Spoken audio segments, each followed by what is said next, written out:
Maestro, Անդրանելյան Գագիկ Ծառուկյանի շուրջ կատարվողի վերաբերյալ ձեր արձագանքը ինչ իմաստ է խոսում այս ամենը։ Նախ բարև ձեզ։ Տեսեք, այս գործընթացը ընդհանուր Հայաստանում տեղի ունեցող process-ները խոսում են մի բանի մասին։ Հայաստանը վերածվել է մի մեծ կոնցլագերի, համակենտրոնացման ճամբարի։ Իշխող ուժը, ես ամիսներ առաջ եմ ասել, իշխող ուժը նպատակ ունի ընդդիմադիր հայացքներ ունեցող, ընդդիմադիր գործիչներին,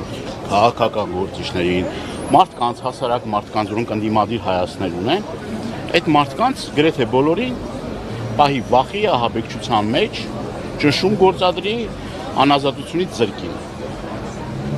Այս առումով Հայաստանում տիրում է տոտալ վախի մթնոլորտ եւ արդեն ընդդիմադիր լինելը Հայաստանում քրեորեն հետապնդելի է։ Հիմա այս ամբողջ ընթացքում, ինչը այս process-ների ընթացքում ինչը տեղի ունեցավ, մասնավորաբար Գագիկ Ծառուկյանի պարագայում, խոսում եմ մեկ բանի մասին։ Նայեք ժամանակագրությունը եւ ձեզ համար པարզ կլինի։ Խոշոր գործարար, բարերար, մարդ, որ այս տարիների ընթացքում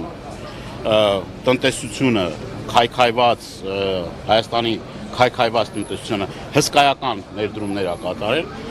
անձամբ ծանոթ եմ ընտանիքի անդամներին, իր լուսահոգի հոր հետ շատ ծանոթ եմ եղել, ես էլ գյուղատնտեսության ոլորտի մարդ եմ եղել, ես տեսել եմ, թե ինչ վիճակից Հայաստանի տնտեսությունը գյուղատնտեսության ոլորտում, տարբեր ոլորտերում ինչ հսկայական ներդրում ա կատարել, ինչ քանակությամբ աշխատատեղեր ա բացվել։ Եվ մարդը որոշել է զբաղվի քաղաքականությամբ։ Տարիներ շարունակ քաղաքական դաշտում ակտիվ ընդդիմադիր կեցվածք ա ունեցել, դիրքավորում ա ունեցել եւ եկել է Նիկոլի ժամանակաշրջանը, Նիկոլի ժամանակահատվածը, ինքը որոշել է, արդեն որոշումներ ա դակել, ով պետք է գնա կալանքի, ով պետք է նստի, արդեն ոչ դատախազություն կա, ոչ քննչական մարմիններ կա, այսինքն դատախազությունն եմ, ես քննչական մարմիններն եմ, ես ԱԱԾ-ն եմ, ես պետք է որոշեմ, ով պետք է նստի, որ ժամին պետք է նստի, որ օրը պետք է նստի, այսինքն Հայաստանում իրավական իրավապահ համակարգը չի գործում։ Հայաստանը այլևս իրավական պետություն չի, անմեղության կանխավարկած գոյություն չունի։ Շրիշակից ներքև է, չկա որին որ որոշվում է, որ ամենաբարձր ուրեմն աթոռներին նստած մարդիկ որոշում են, որ այս մարդը պետք է նստի, հաշված ժամեր հետո, օրեր հետո, այդ մարդը հատնվում է քրեակատարողական հիմնարկում։ Ինքը ասես, չէ, կտանեմ ԱԱԾ պատվալը, այս մարդը պետք է նստի, այս մարդը դավաճան է, այս մարդը մեկնա, չէ, մեկին դավաճանության հոդվածով են տանում, մեկին ահաբեկչության հոդվածով են տանում, մեկին տնտեսական չարաշահումների եւ այլն։ Այսինքն մի մարդ է որոշում, ինչ պետք է տեղի ունենա Հայաստանում։ Ես մի բան եմ ուզում ասել։ Այդ միջազգային հանրություն կոչվածը, այդ իրավապաշտպան կազմակերպությունները, այդ քաղաքասարակությունը, այդ մարդիկ ասելու բան չունեն ասելու բան ինչ է կատարում Հայաստանի Հանրապետությունում։ Բերաները ջուր են արել նստել որինչ։ Սա կոնկրետ օրը ցերեկով ահաբեկում են մարդկանց հսկայական քանակության մարդիկ, որոնք իրենց հանապազորյա հացն են վաստակում։ Այսօր գործազուրկ են։ Ես շատ մարդկանց գիտեմ, ում հետ որ շփվում եմ, այդ մարդիկ իրենց վարկերը չեն կարողանում փակել։ Այսինքն տնտեսությունը վնասակնում, քաղաքական դաշտը չեզոքացում, որովհետև ընդդիմադիր հայացքներ ունեցող մարդիկ այսօր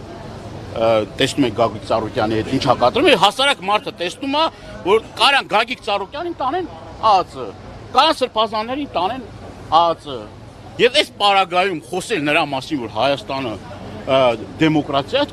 կնիկ ծիծաղելի է։ Պարոն Դանելյան երեք բարձրացավ, որ ամենայն հայոց կաթողիկոսին չեն հրավիրել ազգային ժողովի Անդրանիկ նիստին, դուք պատմության մեջ նման այլ դեպք հիշում եք։ Ոչ, եկեղեցու դեմ արշավը եւ այս ամեն ինչ որ տեղի ա ունենում, սա արշավը հայ ինքնության դեմ, հայկական ինքնության դեմ։ Այսինքն զարմանալու էլ չի, այս մարդիկ էլ վաղուց արդեն կարմիր գծեր չունեն։ Պարզա չէ, եթե այդ մարդիկ գնում են մայրաթոռ եւ դուրը ջարդում են, մայրաթոռի դուրը ջարդում են, բարձրանում են խոյակների վրա, իրենց այդ պահվածքով դրսևորում են, հայհոյախառն խոսույթով հանդես են գալիս։ Այդ մարդկանցից ավել ինչ ակնկալեք։ Ակնկալելու ոչ մի բան չկա։ Այսինքն կոնկրետ հստակ կա ուղղվածություն, կա գիծ, որը որ այս մարդիկ առաջնորդվում են։ Բոլոր կարմիր գծերը վաղուցմանից արդեն հատել են, անցել են եւ ես իմ կոչս է իմ սիրելի հայրենակիցներին։ Ժողովուրդ ջան, այն հայտնի խոսքա, չէ՞ սկզբից ասում եմ եկան հարևանիս հետևից, հետո եկան ես ասի ես կոմունիստ չեմ, հետո եկան մեկ ուրիշի հետևից, հետո եկան իմ հետևից։ Այսինքն Հայաստանում ստեղծել է մի իրավիճակ, որ հերթով գալու է բոլորի դռները թակելու է։ Այս ամեն ինչը հասնելու է բոլորի դռանը։ Այս մարդիկ կոնկրետ Հայաստանի Հանրապետության թշնամիներն են։ Այս իշխանությունները օր առաջ պետք է հեռացվեն։ Եթե դա տեղի չունենա, Հայաստանի Հանրապետությունը տնտեսությունն էլ է խայտարակ վիճակի մեջ, կոնկրետ գյուղատնտեսությունը նաև այս քայլերով է ոչնչացում, վաղը միսօր խաղաղագործները պետք է խաղող մթերեն։ Որտեղ են մթերելու, եթե ամենամեծ մթերողներից մեկը փակվում, ասինքն այդ հիմնարկը փակվում է, որտեղ պետք է հազարավոր մարդիկ, որոնք որ չարչարվել են օր ու գիշեր, որ պետք է այդ խաղողը մթերեն, որտեղ պետք է մթերում անեն։ Կամ շինարարության հետ կապված Արադ ցեմենտը, դու այդ պիկին, այդ ընթացքում տեսնում եք, չէ՞ ոնց են ներս մտել, կանգնեցրել, մի վայրկյանում պլոմբները խփում են, ասում են վերջ, այս հիմնարկը չի աշխատելու։ Թքած թե աշխատողների ճակատագիրը ինչ ա լինում, ոնց ա լինում, այդ հիմնարկը փակման ենթակա է, ենթակա չի, կամ մասնավոր գույքի հետ կապված օրինակ, չէ՞։ Մասնավոր գույքի հետ կապված հիմի ներդրողը նայում է, տեսնում է օտարերկրյա ներդրող է, ուզում է Հայաստանում ներդրում անել։ Այդ ո՞նց է ներդրում անելու։ Դա տեսնում է որ հեծը խլում են, Արադ ցեմենտը խլում են, չգիտեմ, գինու գործանը խլում են, այս մեկը խլում են, կուլակա թափ են անում, այս բոլշևիզմ է, նեոբոլշևիզմ է, ինչ է։ Այդ ներդրողը ո՞նց է գալու Հայաստան ներդրում անի։ Այն հազարավոր աշխատատեղերը, որ ստեղծվել են, այդ ամեն մի չհպարտանում են, չասում են այսքան այդ աշխատատեղերը իրանք չեն ստեղծել։ Այդ աշխատատեղերը տարիներ շարունակ քրտնքի ջանքերի արդյունքում ստեղծվել են այդ աշխատատեղերը։ Օծից չի եկել, չէ՞ այդ աշխատատեղերը ստեղծվել։ Հիմի